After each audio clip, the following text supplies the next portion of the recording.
Welcome back, welcome back. From Paris to Milan, New York to London, Sophie Dahl is one of the world's most recognisable supermodels. This month she's also, for instance, here she is on the front cover of Vogue. And now Sophie has turned her hand to writing in addition to modelling, following in the footsteps of her brilliant, legendary grandfather, the children's author, Roald Dahl.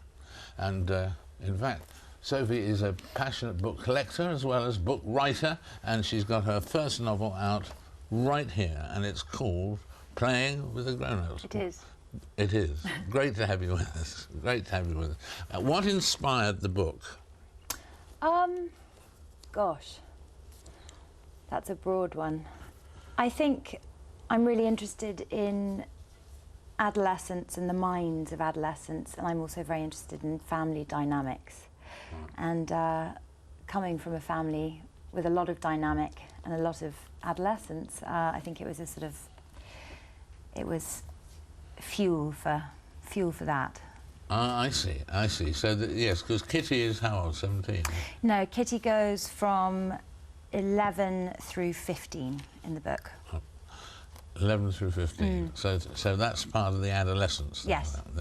Yeah. And was it difficult or easy?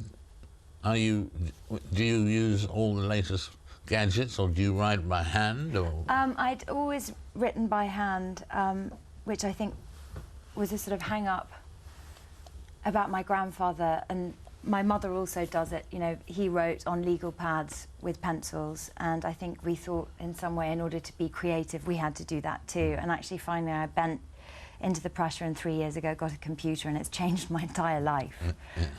So now very, very proud owner of Microsoft Office Word. Is the mother in the book reminiscent of your mother? I think she's got similarities. I mean, she's a very charismatic, magical creature. So, you know, those are the similarities that she would share the most. And how old would your father be if he was alive now? 91? He would have been, yes, I think 90. I think it was the anniversary. Yeah, he would have been 90 in September. Yeah. 90. And I mean, what an example for a young author like yourself. He was amazing. I wish that he'd stuck around a bit longer, so I could have bothered him and you know, picked his brain a bit more. He was brilliant, and wonderful little perceptions. I remember once interviewing him, and for some reason I asked him what was his idea of luxury, what was real luxury, and he said a brilliant reply. I thought he said, putting on a brand new shirt that's never been worn before every day. Yeah. And it was so specific because, you know, before they're washed, they are better. Yeah. They do feel that lovely crisp. Yeah.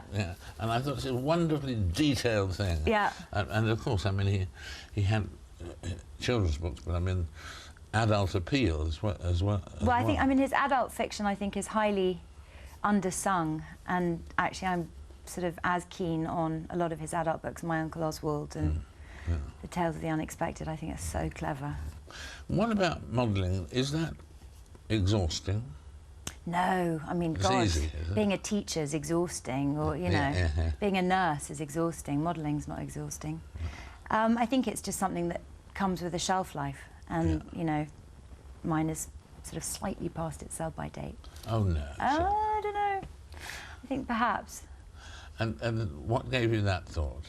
I've been doing it for 12 years, and, you know, I've sort of, you know, quietly had a passion for writing for a long time, and, you know, it's something that I'm now having the luxury to actually get paid properly to do. So, you know, I'll grab it. But you're still, while I can. You're still making the front cover of here and Vogue. there, little bits and pieces. Oh, really? Yeah. But you'll carry on doing some modelling. I think, like Vogue, who have been very loyal to me over the years, I think, you know, the odd special project here and there, but not on and off planes every 5 minutes. So what's your ambition in life? My ambition in life is very simple. It's to live in the country, write good books, and be a mummy one day. Be a mummy. Yeah.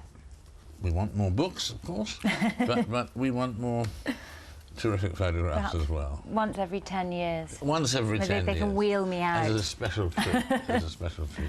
And come back here with the next book as well. I'd love to. Good luck with it. Thank you so much. It's just out, isn't it? Yeah, it is. Playing with the Grown-Ups. Sophie Dahl. Thanks, Sophie. Thank you. Sophie Dahl there, talking to me earlier. In a moment, I'll be talking to Colleen Graffy from the US State Department and asking, why is it that the land of the free is so unpopular at the moment?